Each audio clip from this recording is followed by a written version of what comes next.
Worldwide, cardiovascular disease affects the lives of hundreds of millions.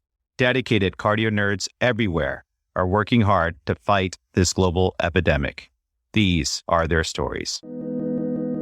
Hi everyone, Dan Ambinder here. On behalf of all of us at CardioNerds, we are thrilled to bring you our Decipher the Guidelines series for the 2022 AHA ACC HFSA Guideline for the Management of Heart Failure.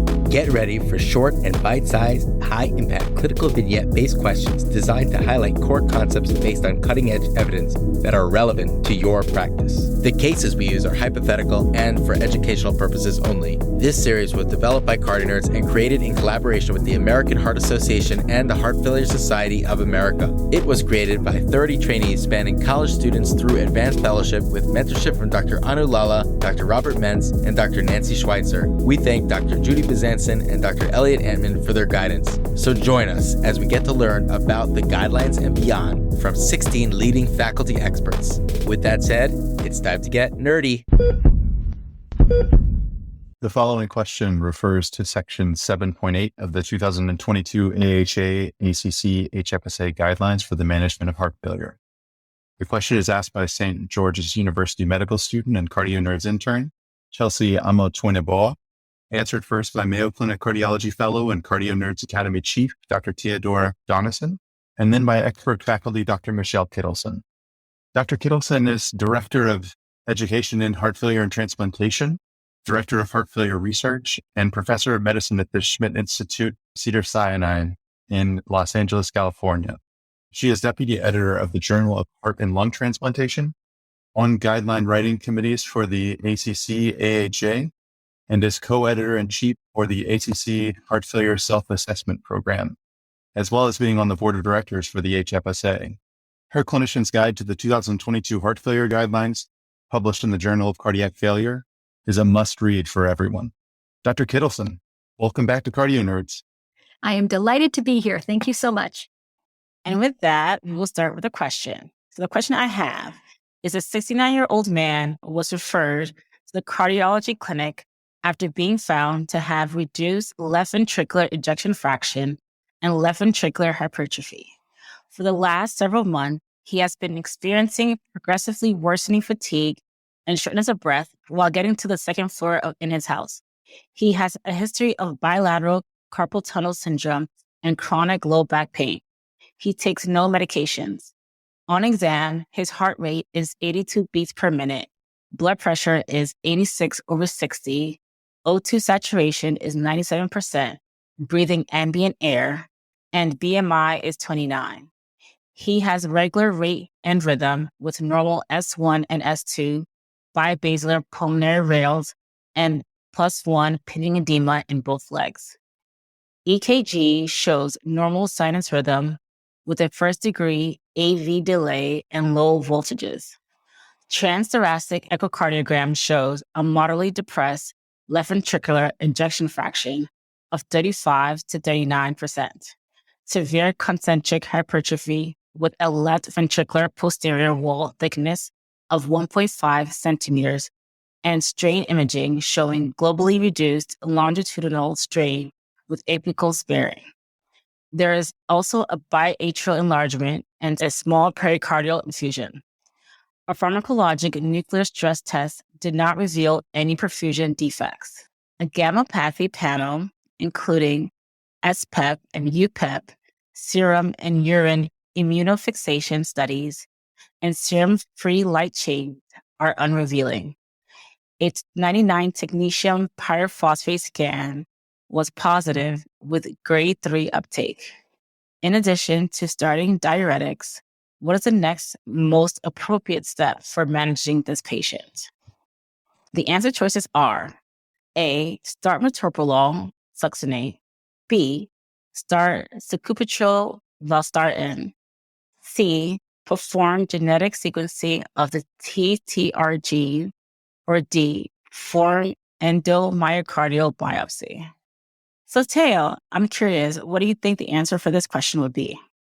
Hey, Chelsea. Thank you so much for having me here to discuss this very important issue with you and with the entire podcast listener group.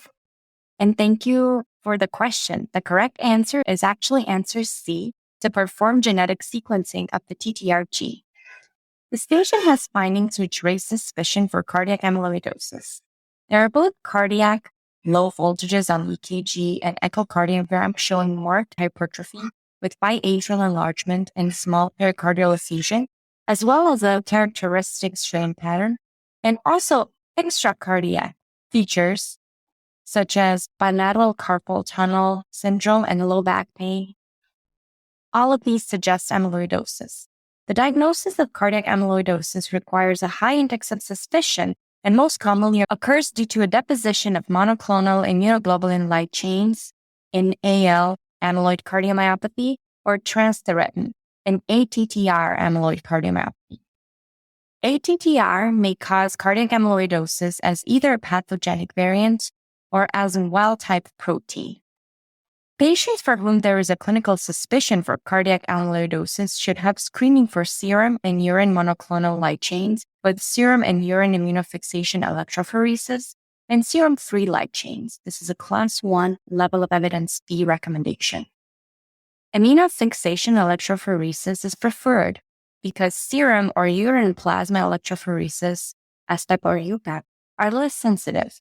Together, measurement of serum immunofixation electrophoresis, urine immunofixation electrophoresis, and serum-free light chains is more than 99% sensitive for AL amyloidosis.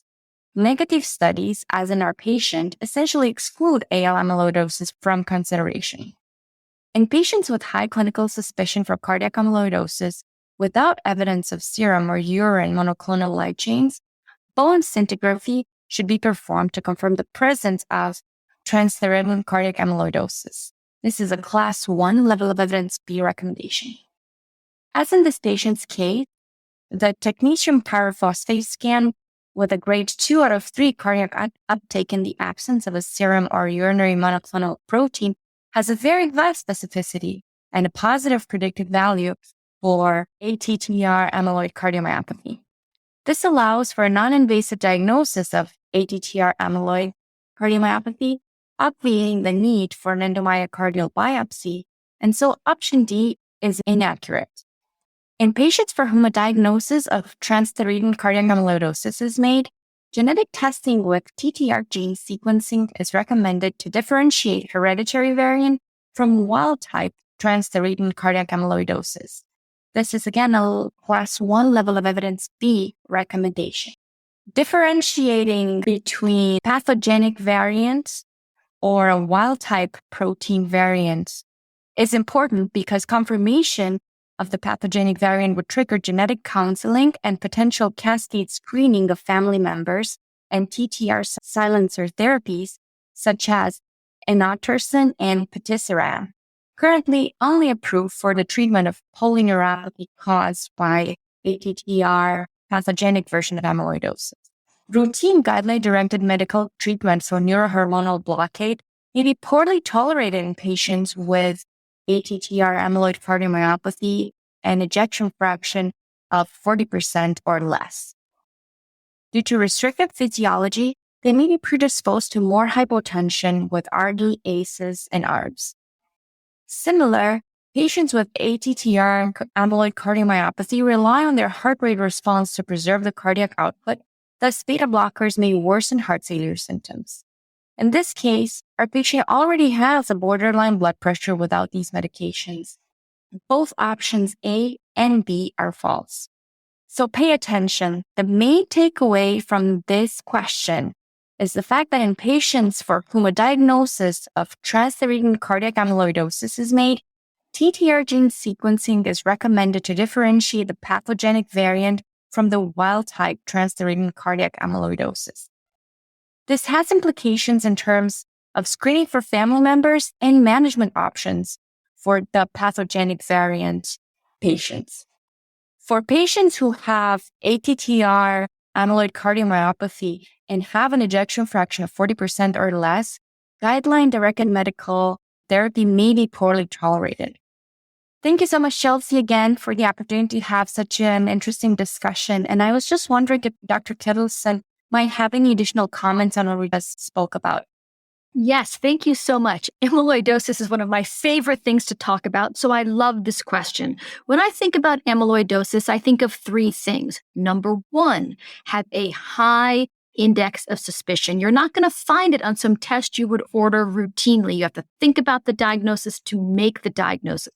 So think about those patients who have heart failure symptoms in conjunction with other things like musculoskeletal orthopedic things like carpal tunnel and spinal stenosis, and sometimes neuropathy. There are so seemingly disparate clinical findings come to a unifying diagnosis. Second, most important point, when you're making the diagnosis, is many of the things that you memorized in medical school were not true. Number one, do an SPEP-UPEP to diagnose amyloidosis. As you said, not true, not sensitive enough. You must order serum urine immunofixation electrophoresis. Myth number two, we all memorized in medical school, check a fat pad biopsy if you think there's amyloidosis. As you very well highlighted, you can make a non-invasive diagnosis of TTR amyloid if you do a technetium pyrophosphate scan in conjunction with a negative monoclonal protein screen that equals TTR amyloidosis. If you need to do a biopsy, however, a fat pad is not very sensitive. A bone marrow is not very sensitive. If you think of amyloidosis and you have a negative surrogate site like that, you have to biopsy the organ in question. There's going to be 3 times you're going to think about a biopsy. The first time will be if your monoclonal protein screen is positive, because you can't diagnose AL amyloidosis without tissue.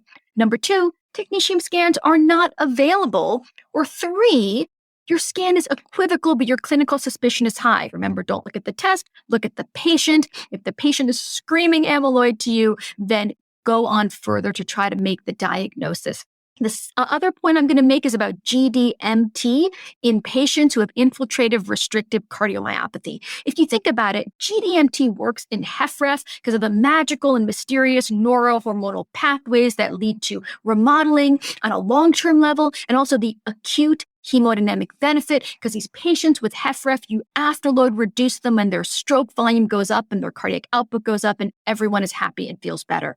Remember that patients with restrictive physiology have a fixed stroke volume because their heart's so stiff. So if you try to afterload reduce it, they will get very, very unhappy because they can't augment their stroke volume in response to the drop in SVR. They're just going to get tachycardic and hypotensive. So when you're thinking about the blanket GDMT for HFrEF, think in amyloidosis, is it really going to help? Or is their pathophysiology different so it may hurt? Thanks so much for that great question.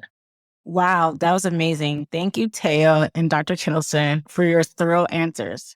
And thank you for taking us through a detailed approach towards amyloidosis.